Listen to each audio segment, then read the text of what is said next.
So we have our Friday morning meeting. I'm feeling happy. I'm feeling good. It's payday. My day is already planned out. I'm getting ready to go hang out with my son and my grandbabies, right? Because Fridays is usually a short day for me, meaning by 4 o'clock I'm done, right? Still a full day. So we have our morning meetings.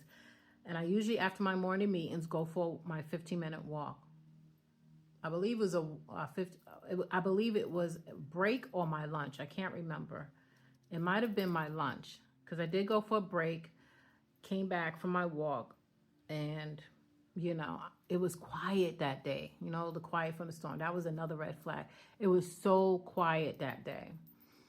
And so I'm like, okay, I'm gonna go to lunch early. I go to lunch and I come back and I get this Teams message from the owner. Jackie, we've been trying to reach you. Where are you at? Type of thing. And I was like, what is she talking about? Where I'm at? She could tell I'm clocked out for lunch, right? Because we all have these calendars, right? So it was just the message that was just off, right? So I'm like, okay. I reach out to her and I'm like, I'm back at my desk. And then she's like, I'm going to call you. So she calls me on Teams. Well, I thought the call was between me and the owner. When I open up the Teams meeting, my director is there, twirling in her chair, right? And I'm not thinking anything. The only thing I did think was she must have told her about the client, and that's what we're going to discuss. And I was okay with that because I'm going to still hold my ground. No, the client needs to be HIPAA compliant, right? She can't be mad about that. So I wasn't worried about that. So the conversation started with like I said, the owner of the company. She was looking down, right? Now she was looking down, not in the camera, like because she's very personal, right? She's an in-your-face type of lady.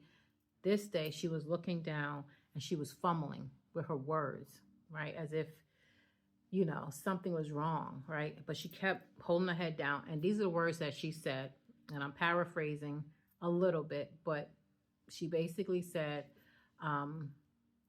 this is a decision that had to be made. Unfortunately, we are not going to move forward with your 90-day review. And you have to turn in your laptop in order to get your last check. And she went on with the whole bureaucracy, right? There was nothing mentioned about why I was being let go or anything. Then she raised her head and said, do you have anything to say? And I'm like, no. I was shocked, but not shocked. And I was relieved. I can't explain, but I had all these feelings, right? So I just responded. I was like, no, I have nothing to say because obviously you've already made your decision, right? And it was just quiet. And then she said to Lorraine, do you have anything to say? And she twirled in her chair and she said, nope, just like that. And right there, I was like, oh, so she can't work with me anymore. So then I responded, so send me an email of where you want me to send the laptop and all this. I kept it like, okay, where do I send your stuff back? And that was it, right? Before I can even go into my files or whatever, right? Within 5 minutes, right? I can even report to my team to let them know what was going on. And I really was just going to report to my colleague that's really was working with me as an assistant, right? And when I say assistant, she wasn't my assistant, but I was really training her. So I was going to reach out to her and let her know what's going on. I couldn't even get into the Teams. I was locked out of Teams. I was locked out of my email within 5 minutes, right? And I got up and called my husband, told him what was going on while I was going to the UPS. So I just picked up all the stuff and took it within that hour to UPS, right? So I can get my last check and be done and move on. Because my husband was like, what happened? What did they say? Why they get rid of you? Because he was like, so they fired you? I was like, I said, I guess that's what you call it. Because I've never been fired. besides the last time I worked in real, what do you call it? At, I can't think of the department store, Modell's department store in Brooklyn. I was 19 years old. That was the last time I ever got fired. So I didn't know, because she said, we will not move forward.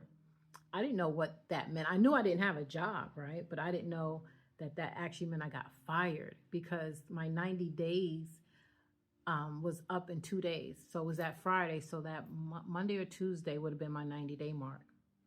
So I was like looking at it as, okay, my 90-day mark is up. So I didn't look at it as being fired, because I always looked at those dates as probationary periods, if that makes sense, right? So it did not register in my head that I got fired. I looked at it as I was being let go because they no longer wanted to move forward with me because I didn't reach my 90 days. And I hope that makes sense. I hope this really makes sense. This is what I wanted to share, because you are still being fired.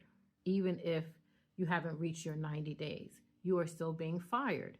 And I did not look at it like that, right? I look at it as, okay, this assignment did not work out type of thing. So I'm getting myself in order, and I would say within 2 months, I was like, oh, wow, I can actually apply for unemployment, because what happened was after I was done working with that company, I picked up work, right, with the employment agency. And I still had a contract work, a small contract work. So I had work, but that assignment ended like in, I would say, 45 to 60 days, something like that. And I was like, okay, let me apply for unemployment, which that was new because I have never applied for unemployment since I left New Jersey and moved to Charlotte. So we're talking over 15, 20 years ago. Something to that fact. So I didn't know how it worked, because now I'm in now I'm in Florida. So I'm like, let me reach out and see if I can collect. And that's what I did. Let me backtrack, because there's something I was not sharing. Before I started working with this company, I was collecting unemployment, and it was only like 2 checks, right? Because my assignment ended, and that's when I found out about unemployment. I was like, oh, wow, I could apply for unemployment. And I think the reason why I never looked into it, because unemployment in New Jersey was only like, what, max $275. And that was totally different from when I was collecting unemployment years back, from moving from New Jersey to Charlotte. And I was like, oh, wow. Whew. So I'm like, you know what?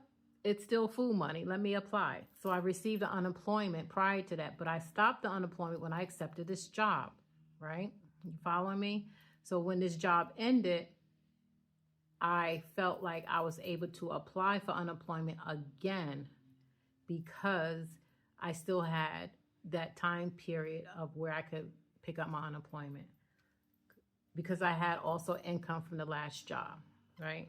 If y'all all understand how this unemployment year thing works, I was still eligible for another $1,900, right, that I had left. Well, stay tuned for the unemployment fiasco.